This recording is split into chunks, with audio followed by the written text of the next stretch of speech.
കുട്ടികളൊക്കെ സ്കൂളിലും ഈ മദ്രസയിലാണെങ്കിലും പൊതു സ്ഥലത്താണെങ്കിലും ആദ്യം പഠിക്കുന്നത് ഒരു ഭാഷയിലെ മോശപ്പെട്ട വാക്കുകളായിരിക്കും. ശ്രദ്ധിച്ചിട്ടുണ്ടോ എന്നറിയില്ല. കുറച്ച് കുട്ടികളൊക്കെ ഡീസൻസിയുള്ള കുട്ടികളൊക്കെ ആണെങ്കിൽ ഇപ്പോൾ ഇംഗ്ലീഷിലൊക്കെ കുറേ വേർഡ്സ് അസഭ്യം പറയാൻ ഉപയോഗിക്കുന്ന വാക്കുകളുണ്ട്. അപ്പോൾ കുറച്ചൊക്കെ കുട്ടികൾ ഞാൻ അധ്യാപകനാണ്, സ്കൂളിൽ പഠിപ്പിക്കുന്ന ആളാണ്. അപ്പോൾ കുട്ടികൾ ചെറിയ ക്ലാസ്സിലെ കുട്ടികളൊക്കെ കാണുമ്പോൾ അവർ പറയാ, സാർ എന്നെക്കുറിച്ച് ആ കുട്ടി എസ് വേർഡ് പറഞ്ഞു, എഫ് വേർഡ് പറഞ്ഞു, എൻ ആൽഫബറ്റിലെ എല്ലാ അക്ഷരങ്ങൾക്കും ഒരു തോന്നിയാസ വേർഡ് ഉണ്ട്. ഈ ആൽഫബറ്റ് മുഴുവൻ പറയും. അതും ഒരു നല്ലതാ. ആ പറഞ്ഞ വാക്ക് ആവർത്തിക്കാതിരിക്കേണ്ടത്. എന്നെപ്പറ്റി ഇവൻ ഇന്നത് പറഞ്ഞു എന്ന് പറഞ്ഞിട്ട് ആ പറഞ്ഞവൻ പറഞ്ഞ വാക്ക് ആവർത്തിക്കുകയാണെങ്കിൽ അത് മോശമാണല്ലോ.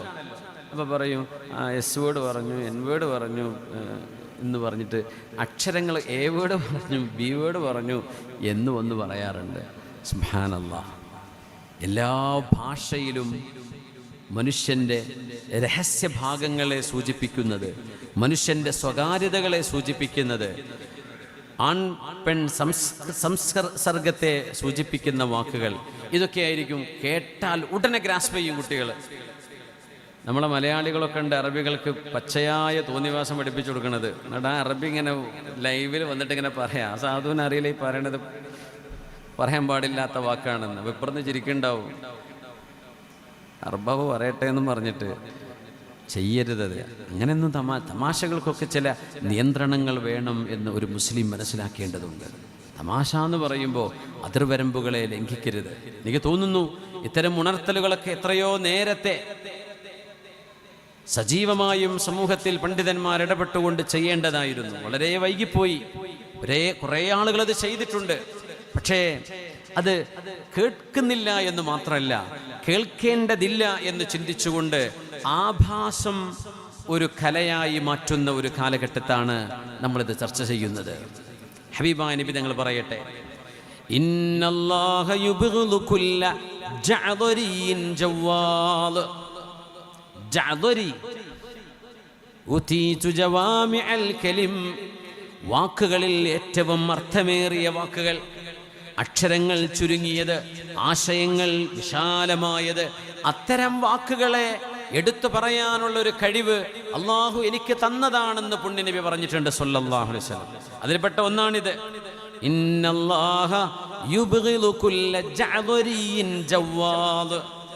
ജഅദരി, ഞാൻ ഈ ഹദീസ് കണ്ടപ്പോൾ പടച്ചോനെ എന്തായിരിക്കും ഈ ജഅദരി എന്ന് പറഞ്ഞ വാക്കിൻ്റെ അർത്ഥം എന്തായിരിക്കും? നമ്മൾ സാധാരണ ഉപയോഗിക്കുന്നൊരു വാക്കല്ല. ജഅദരിൻ ജവാദ്.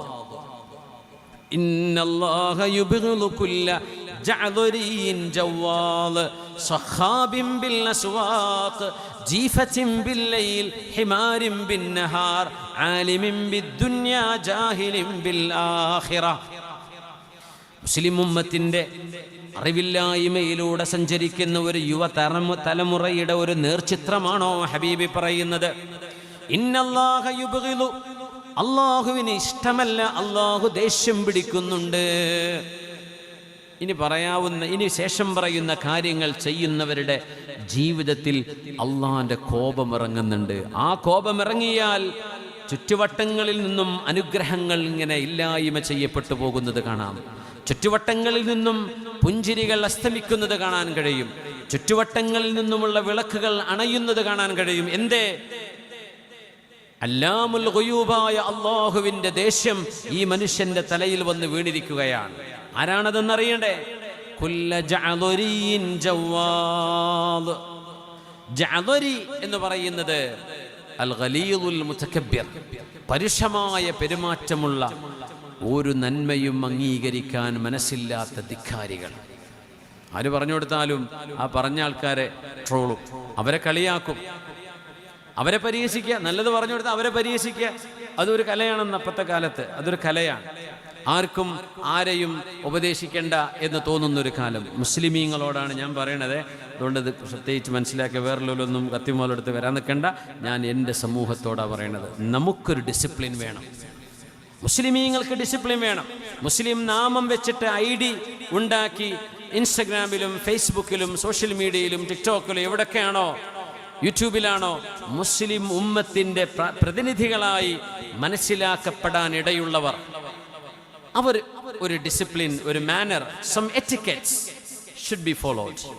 നിർബന്ധമാണ് ഈ ഉമ്മത്തിന് വിചാരിച്ച്. നമ്മളൊരു സംസ്കാരത്തിൻ്റെ ആളുകളാണ്. നമുക്ക് തോന്നിയത് പെൺകുട്ടികൾ നല്ല ഹിജാബ് കിട്ടുന്നുണ്ടാവും, തലമറച്ചിട്ടുണ്ട്, ഒരു യൂട്യൂബറാണ്, എന്നിട്ട് ബോഡി മൊത്തം എക്സ്പോസ്ഡ് ആണ്, വാക്കുകൾ അസഭ്യമായത് പറയാ, വ്യഭിചാരത്തെ സൂചിപ്പിക്കുന്ന ടാബൂസ്.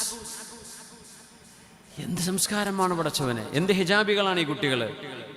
അവർ കാണിച്ചു കൂട്ടുന്ന ചില ഡാൻസുകൾ, ചില പെർഫോമൻസ് ദീനിനോ അവർ കൊണ്ടു നടക്കുന്ന സംസ്കാരത്തിനോ വേഷവിധാനത്തിനോ പോലും യോജിക്കുന്നതാണോ എന്ന് പൊന്നുമക്കളെ ഒന്ന് ആലോചിച്ച് ചെയ്യണേ. ദയവ് ചെയ്ത് പുണ്യ നബിയുടെ ഉമ്മത്തികളായി നാളെ ഹബീബിനോട് ഷഫാഅത്ത് ഇരന്നു വാങ്ങേണ്ടവരാണ് നമ്മൾ. ഹബീബിന്റെ അരികത്ത് ചെന്ന് പുണ്യ നബിയെ ഇശ്ഫഇല്ലാഹ ലനാ, ഞങ്ങൾക്ക് വേണ്ടി അള്ളാഹുവിനോട് മാപ്പിനെ ചോദിക്കണേ എന്ന് ഹബീബിനോട് ഷഫാഅത്ത് ചോദിക്കേണ്ട ആളുകളായിരിക്കും നമ്മൾ. നമ്മൾ ഇന്നഹു ലൻ യുദ്ഖില അഹദകുമുൽ ജന്നത അമലുഹു, നിങ്ങളിൽ ആരുടെയെങ്കിലും ചെയ്ത നിസ്കാരമോ നോമ്പോ ഹജ്ജോ ദാനമോ നിങ്ങൾ കൊടുത്ത പാട്ടപ്പിരിവിന് വരുമ്പോൾ ബക്കറ്റിലിട്ട് കൊടുക്കുന്നത്, ദാനം ചെയ്തു കൊടുക്കുന്ന നിങ്ങളുടെ ഈ സംഭാവനകളെ കൊണ്ട് നിങ്ങൾക്ക് നാളെ രക്ഷപ്പെടാം, സ്വർഗം കിട്ടും എന്ന് നിങ്ങൾ വിചാരിക്കേണ്ട. പിന്നെയോ? അപ്പൊ അവര് ചോദിച്ചു നബിയെ, വലാ അൻത യാ റസൂലല്ലാഹ്, നബിയെ അങ്ങയും അങ്ങനെ തന്നെയാണോ? പറഞ്ഞു, വലാ അന ഇല്ലാ അൻ യതഗമ്മദനി അല്ലാഹു ബിറഹ്മതിഹി, അല്ലാഹുവിൻ്റെ കാരുണ്യം കൊണ്ട് എന്നെ അങ്ങ് പൊതിഞ്ഞാലല്ലാതെ എനിക്കും എൻ്റെ കർമ്മങ്ങളെ കൊണ്ട് രക്ഷപ്പെടുക സാധ്യമല്ല. പിന്നെയോ? അല്ലാഹുവിൻ്റെ ഔദാര്യം വേണം.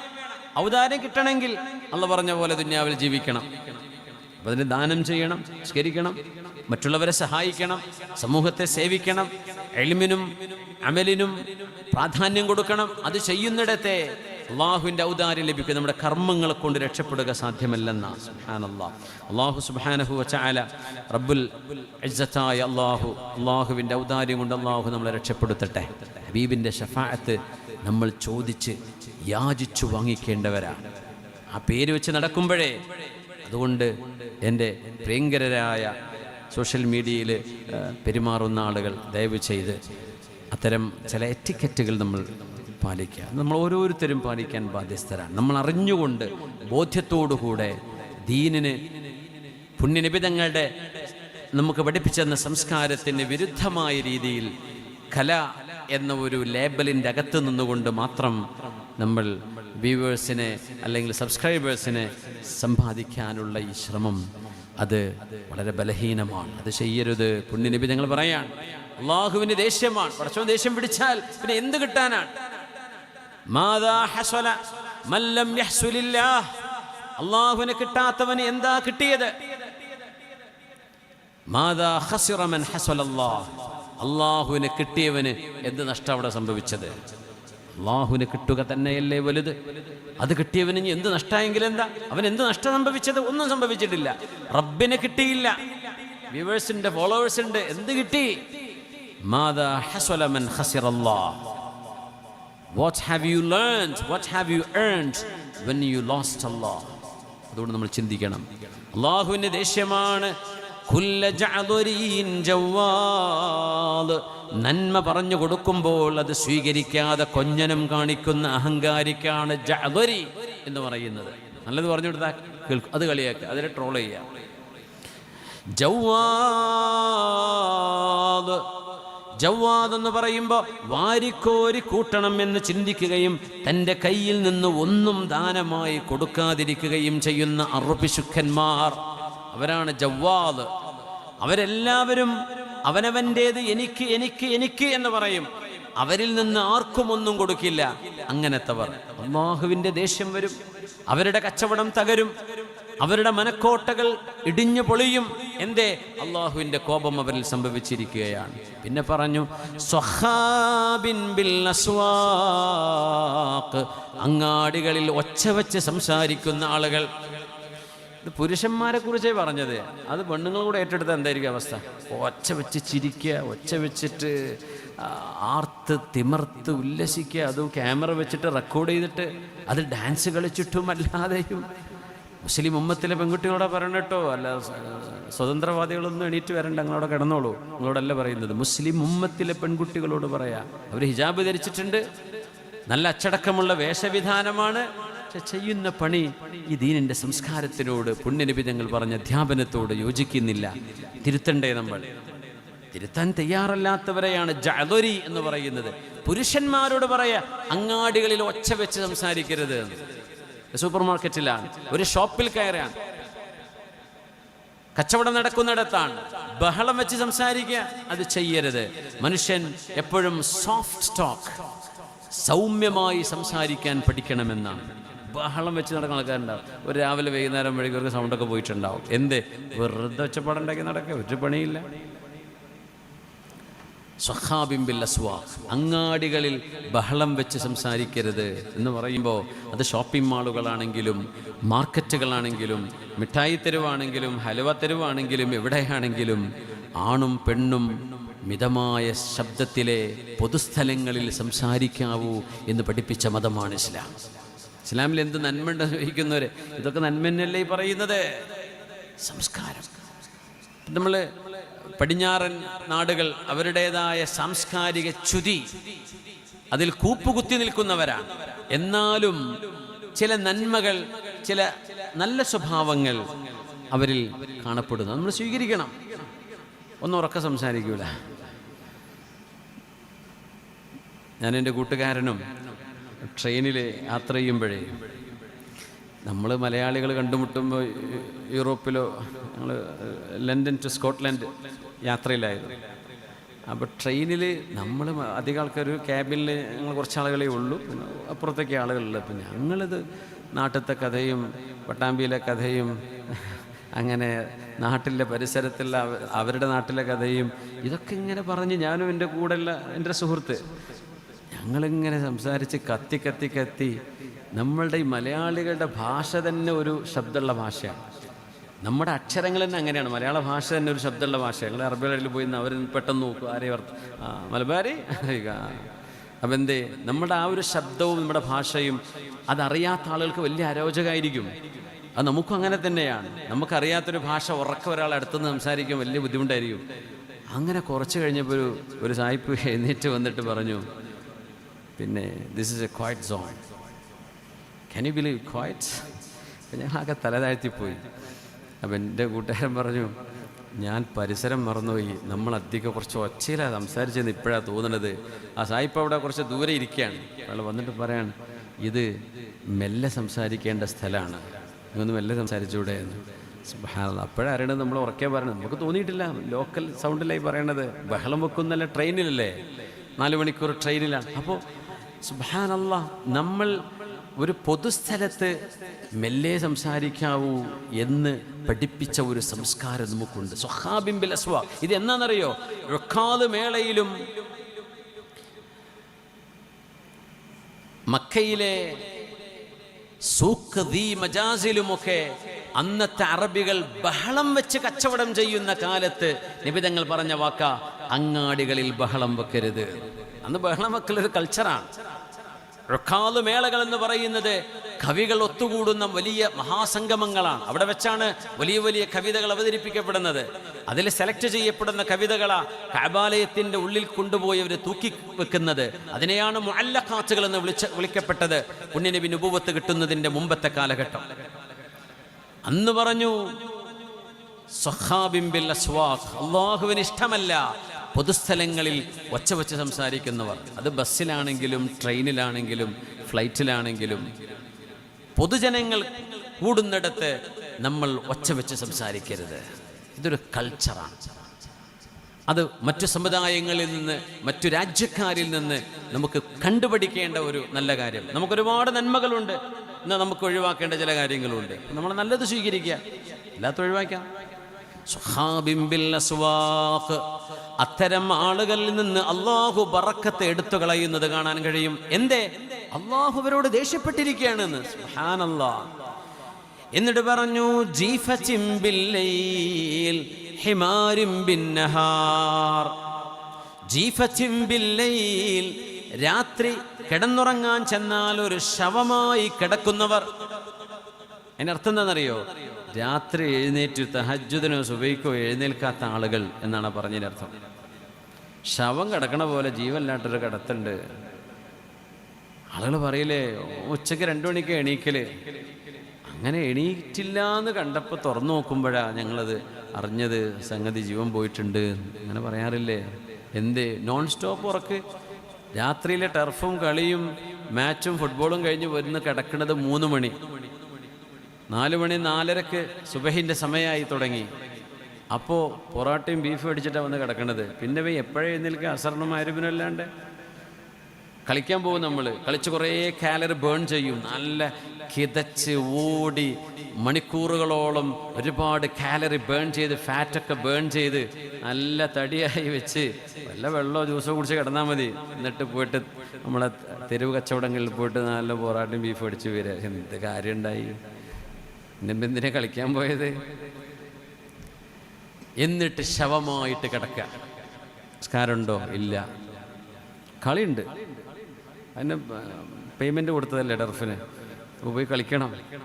ഇതിന് പിന്നെ പേയ്മെൻറ്റ് ഇപ്പോൾ കിട്ടൂലല്ലോ, അവിടെ നിന്ന് കിട്ടുന്നല്ലേ പറഞ്ഞത്. അപ്പോൾ അവിടെ കിടക്കട്ടെ. ജീഫത്തിൻ ബില്ലൈൽ, രാത്രി ശവമായി കിടക്കുന്നവർ. ആ വീട്ടിൽ നിന്ന് ബറക്കത്ത് അല്ലാഹു എടുത്ത് കളയും. അതവൻ്റെ ജോലിയിലും അവൻ്റെ കച്ചവടത്തിലും കണ്ടു തുടങ്ങും. അവൻ്റെ വീടിനും അവൻ്റെ മക്കളിലും അത് കണ്ടു തുടങ്ങും. ജീഫത്തിൻ ബില്ലൈൽ. പിന്നെ പറഞ്ഞു ഹിമാരിൻ ബിന്നഹാർ. അള്ളാഹുവിന് വെറുപ്പുള്ള ആളുകളാണത്രേ, അള്ളാഹ്ക്ക് ദേഷ്യമാണ്.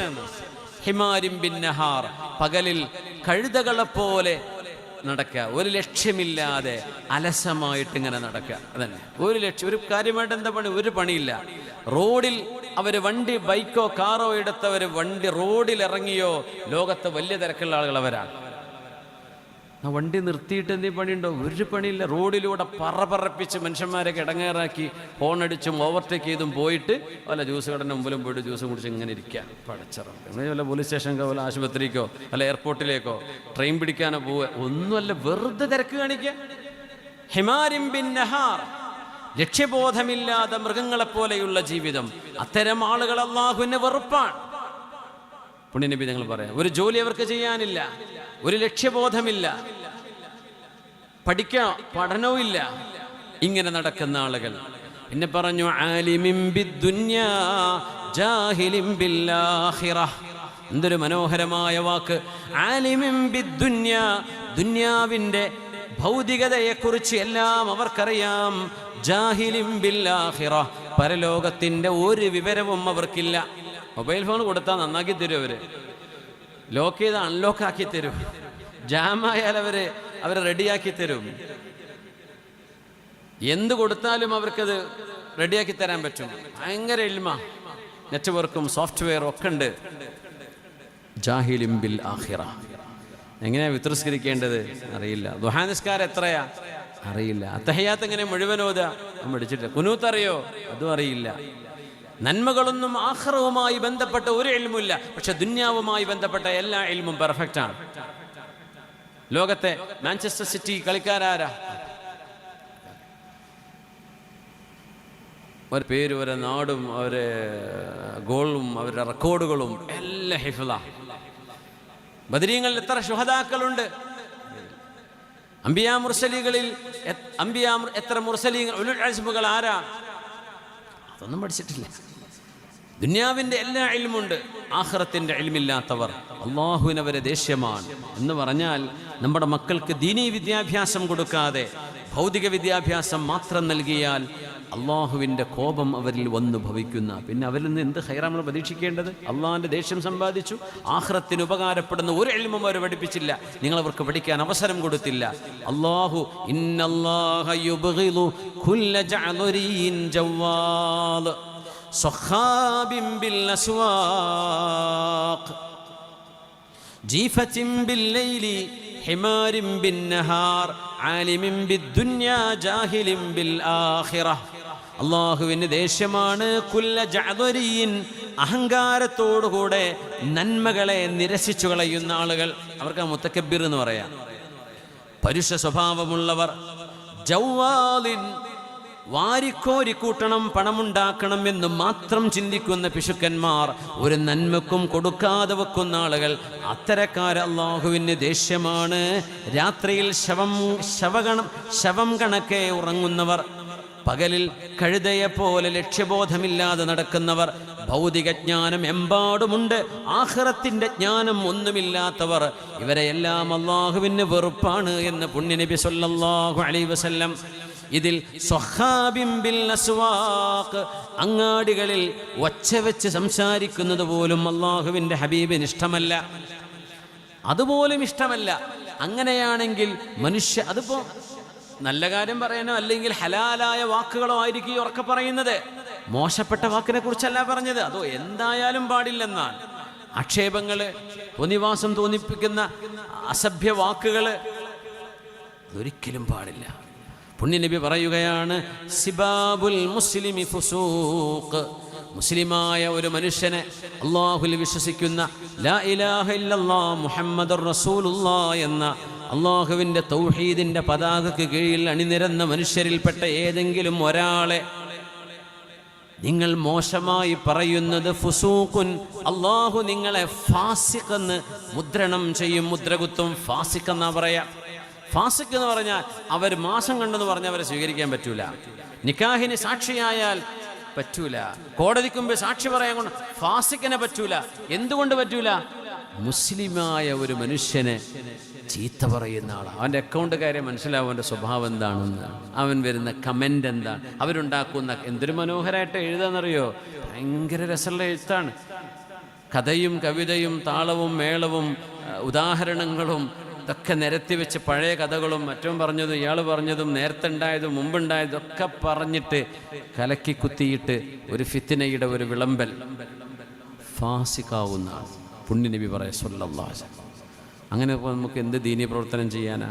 നല്ല കാര്യമുണ്ട്. പിശാച്ച് നമ്മളെ വഴിപഴപ്പിക്കല്ലേ, നമ്മൾ അറിയുന്ന പോലുമില്ല, നമ്മൾ ആവേശത്തിലാണ്. പിശാച്ച് നമ്മുടെ അമലുകളൊക്കെ ചോർത്തിക്കളഞ്ഞിട്ടുണ്ടാകും. നമ്മുടെ ഫേസ്ബുക്ക് പേജിൽ നമ്മൾ എഴുതി വെച്ച ചില വാക്കുകൾ ഒരു മുസ്ലിമിനെ അത് കഴിഞ്ഞിട്ടല്ലേ മുത്തഅല്ലിമും ആലിമും സയ്യിദും തങ്ങളൊക്കെ ആവുന്നത്. ഒരു മുസ്ലിമായൊരു മനുഷ്യൻ, ഒരു സാധാരണക്കാരൻ, അയാളുടെ ദേഹത്തെ, അയാളുടെ അഭിമാനം, അയാളിത് കേട്ടാൽ വേദനിക്കുമോ അത് നിങ്ങൾ പറഞ്ഞിട്ടുണ്ടെങ്കിൽ നിങ്ങൾ ഫാസിഖാണ് എന്ന് പുണ്യനബി സല്ലല്ലാഹു അലൈഹി വസല്ലം. എത്ര ഗൗരവമുണ്ട് മുഅ്മിനീങ്ങളെ. നമ്മൾ എന്തിനാ ഈ ലാഘവത്തോടുകൂടി ഇതിനൊക്കെ കാണുന്നത്? ദഅവത്ത് എന്ന് പറഞ്ഞിട്ടോ ദീനീ പ്രവർത്തനം എന്ന് പറഞ്ഞിട്ടോ ഒന്നുപോലും നമുക്കിത് ചെയ്യാൻ പാടില്ലാത്തതാണ്. അള്ളാഹു നമുക്ക് ബോധം നൽകട്ടെ. സിബാബുൽ സാബ് മുഅ്മിനിൻ കൽ മുശ്രിഫി അലൽ ഹലക, മുസ്ലിമായ ഒരു മനുഷ്യനെ ചീത്ത വിളിക്കുന്ന ആള് ഒരു കുഴിയിലേക്ക് വീഴാൻ പോകുന്നവനെ പോലെയാണ്. അവൻ വീഴുന്നത് അള്ളാഹുവിൻ്റെ കോപത്തിൻ്റെ കുഴിയിലേക്കാണെന്ന് മാത്രം. ഹബീബാ നബി തങ്ങൾ എത്ര ഗൗരവത്തിലാണ് പലിശയെക്കുറിച്ച് പറഞ്ഞത്. അറിയാലോ, പലിശയെക്കുറിച്ച് പറഞ്ഞ വാക്കുകളൊക്കെ കേൾക്കാറില്ലേ? പലിശകളിൽ ഏറ്റവും ചെറിയ പലിശ പോലും സ്വന്തത്തിന് ജന്മം തന്ന ഉമ്മയുമായി വ്യഭിചാരം ചെയ്യുന്നതിന് തുല്യമാണെന്ന് വരെ ഹദീസിലുണ്ട്. എന്നിട്ട് ഞങ്ങൾ പറയാ, ആ തരത്തിൽ ഗൗരവമുള്ള അള്ളാഹു യുദ്ധം പ്രഖ്യാപിച്ച പലിശ ഇടപാടുകളിൽ ഏറ്റവും മോശപ്പെട്ട പലിശ ഏതാണെന്നറിയുമോ? ഏതാ? അർബർ റിബാ ശത്മുൽ അറാദ്. അർബർ റിബാ ശത്മുൽ അറാദ്. പലിശകളിൽ വെച്ച് ഏറ്റവും കൂടുതൽ ശിക്ഷ കിട്ടുന്ന പലിശ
എന്ന